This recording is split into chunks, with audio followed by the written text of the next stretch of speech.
नंतर पुन्हा एकदा बिरसा कला संगम आणि महाराष्ट्र शासनाचा उपक्रम आला की अशा प्रकारचे नृत्य स्पर्धा आहे. तर मी त्याच्यावर विचार केला की अरे एवढी मोठी स्पर्धा आहे, करायचं काय.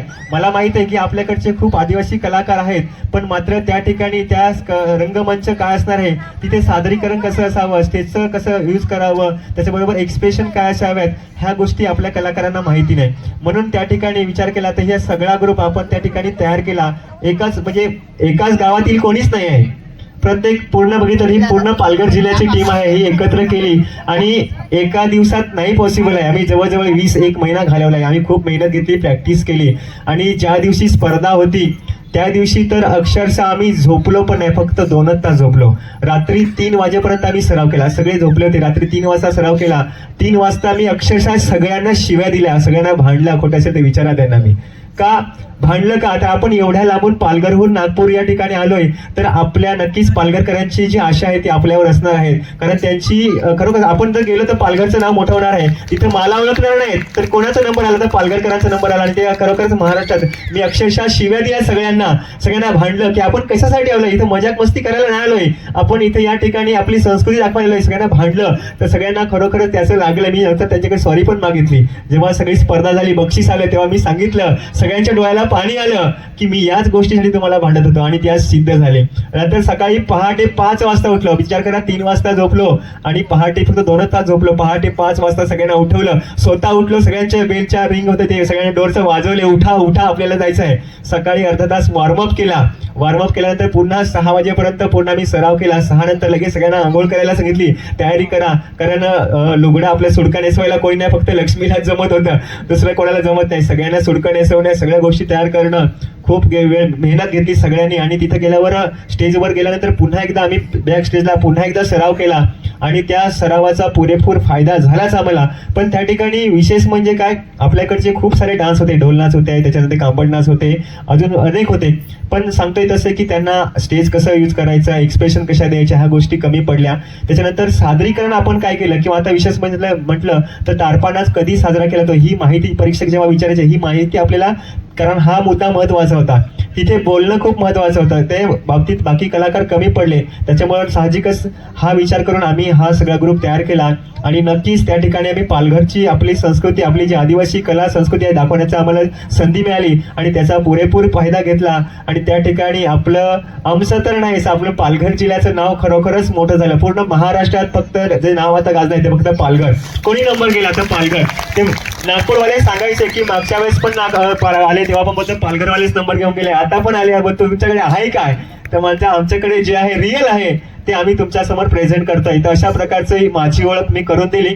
त्याच्यानंतर मी सगळ्यात महत्वाचं की तारपा म्हटला तर तारपा वाजवणारा माणूस महत्वाचा आहे, कारण त्याच्याशिवाय पण नाही नाचू शकत. आणि तारपकरे कृष्णा वामन ठाकरे आमच्याच उटावली वांगरपाडा या गावचे आहेत आणि एक अतिशय अष्टपैलू असं व्यक्तिमत्व आहे. त्यांना तारपाच नाही, तर त्यांना ढोल नाच येतो, घोडा नाच असेल, त्याच्यानंतर संबळ नाच आहे, त्यांना अनेक प्रकारच्या सगळ्या कला त्यांच्या अंगात आहेत. आणि त्यांना सांगितलं की बाबा आपल्याला असं डान्स करायचं आहे.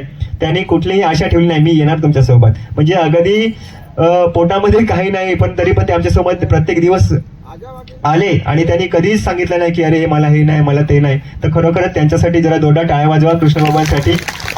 त्याच्यानंतर किरण वरठा सध्या युट्यूबचा खूपच फेमस हिरो, आपल्या आदिवासी हिरो म्हणायला हरकत नाही, खूप हिरोच आहे, आपला आदिवासी स्टार आहे.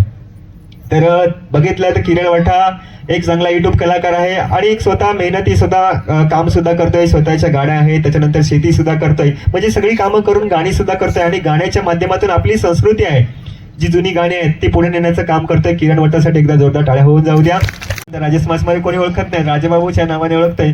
तर त्याची सुद्धा 2-3 गाड्या आहेत, गाड्या सुद्धा चालवतोय, सगळ्या ट्रॅव्हलिंगचं बघतोय. सध्या त्याची मिरचीची वाडी आहे, सध्या बिजी आहे, तरी पण मिरची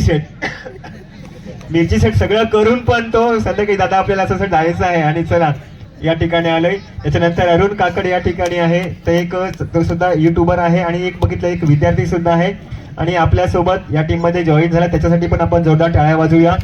त्याच्यानंतर मधुकर खरपडे टीम मध्ये एक मेंबर कमी पडत होता, म्हणून त्याला आम्ही वेळेवर पाचारण केलं की अरे एक मेंबर कमी पडतो वेळेवर या, आणि त्यांनी पण पुरेपूर फायदा घेतला. ते त्याच्यासाठी आपण जोरदार टाळ्या वाजूया.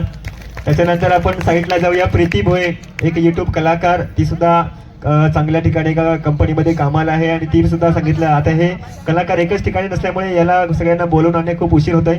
प्रीती भोई सुद्धा या ठिकाणी आमंत्रित आहे, ती सुद्धा आलेली आहे, तिच्यासाठी आपण जोरदार टाळ्या वाजवूया. त्याच्यानंतर समू टोकरे, ओळखत असाल, जवळच आहे, आपल्या ठिकाणीच राहते. एक विचार करत तिच्यासाठी खरोखर टाळ्या पडल्या पाहिजेत. बिचारीची पेपर होते 3 पेपर, BAच्या लास्ट इयर आणि सेमिस्टर 5ची एक्झाम. मला बोलते सर माझी एक्झाम आहे, मी काय करू, जरा कॉलेजमध्ये मॅनेज करा ना, असं तसं चाललं होतं, बोलणं चालू होतं. कॉलेजमध्ये येते पण कॉलेजवाले बोल की नाही बोर्डाची एक्झाम आहे त्याच्यामुळे मॅनेज होऊ शकत नाही. बिचारी पेपर सोडून तिकडे आली, पेपर सोडून तिकडे आली. ती बोलली की दादा मी पेपर सोडून आली पण माझा खूपच फायदा झाला. म्हणजे विचार करा त्यांनी पेपरचं काय होईल ते मी नंतर बघेन, जेव्हा परत एक्झाम होईल तेव्हा मी देईन, तिकीट लिहिली काय हरकत नाही, मी पुन्हा पेपर देईन, पण मला डान्स करायचा. बिचारी रडत होती, ती म्हटलं ये तुझं तिकीट मी कॅन्सल नाही केलेलं, तू ये. आणि ती आली, तर खरोखरच समूहसाठी तिला टाळ्या होऊन जाऊ द्या.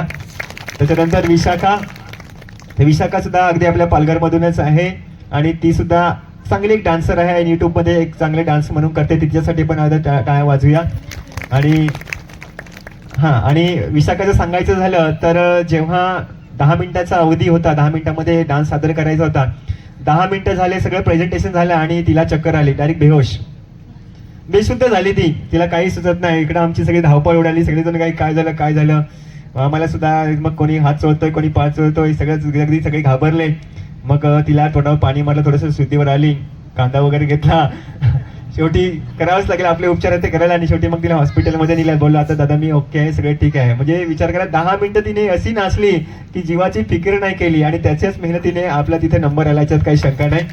त्याच्यानंतर लक्ष्मी सातवी, एक एनर्जेटिक डान्सर म्हणून काय हरकत नाही, अगदी शेवटपर्यंत, सुरुवातीपासून ते शेवटपर्यंत जो डान्समध्ये जोश असणे गरजेचं आहे तो तिच्याकडून बघायला मिळतो. आणि चांगली नृत्य कलाकार आहे, एक युट्यूब कलाकार आहे, चांगली साथ. आणि एक विषय बघितला, ती सध्या 12वीला शिकते, ती पण कॉलेज बुडवून आपल्या नागपूरसाठी आली होती. आणि कालच मला तिचे सर मला कॉलेजमध्ये अर्ज मागितलाय, एवढे दिवस कॉलेजला गेली नाही तर मला अर्ज लिहून द्या.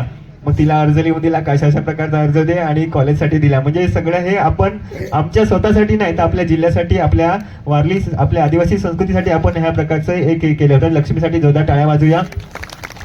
त्याच्यानंतर रश्मिता पण बघितलं तर युट्यूबमध्ये कमी आहे, पण जेव्हा तारपा सांगितलं तर तिने एका पायावर चालली की हो सर मी येते तुमच्यासोबत. आणि लक्ष्मीचीच नातेवाईक आहे आणि ती सुद्धा आपल्यासोबत जॉईन झाली टीममध्ये. सगळ्यांना अभिमान वाटतं, आम्हाला सुद्धा अभिमान वाटतं, तिच्यासाठी जोरदार टाळ्या वाजूया. त्याच्यानंतर बघितलं तर राणी वातास जव्हारवरून आहेत आणि जव्हारवरून तिचं युट्यूबचं एक गाणं आहे सध्या, पण युट्यूब क्षेत्रात कमी असली तरी पण तारपामध्ये तिला आवड होती आणि ती सुद्धा सांगितलं, एका शब्दात सांगितलं की हो पैशांचा काही विषयच नाही होता, कारण पैसे एवढे लांब जाणं, सगळ्या गोष्टी खूप मॅनेज करायच्या होत्या, पण काहीच अडचण नाही. स्वतः भाडा, सगळेजण स्वतः भाड्या खर्चून यायचे, सगळे स्वतःचे खर्च करायचे, सगळ्या गोष्टी करायचे, मेहनत घेतली पण त्याचं फळ मिळालं. आणि त्याच्यानंतर शेवटची जी कलाकार आहे अर्चना रावते, एक युट्यूब कलाकार आहे, तुम्ही बघितलं असेल, उंबराच्या ढोलीत घुबडवस आणि बायको मजा जात खुदकन असं, तर असे गाणे आहेत आणि सगळे युट्यूब कलाकार. आणि याचा फायदा काय झाला ते तुम्हाला सांगतो. हे सगळे कलाकार घेण्यामागचा उद्देश काय, कारण डान्स म्हटला, स्टेजवर म्हटलं तर चेहऱ्यावरचे एक्सप्रेशन आहेत ना, ते खूप गोष्टी महत्वाच्या आहेत. आपण डान्स करतो पण आपली जर नजर खाली असेल, गेलो आपण तिथेच हारलो.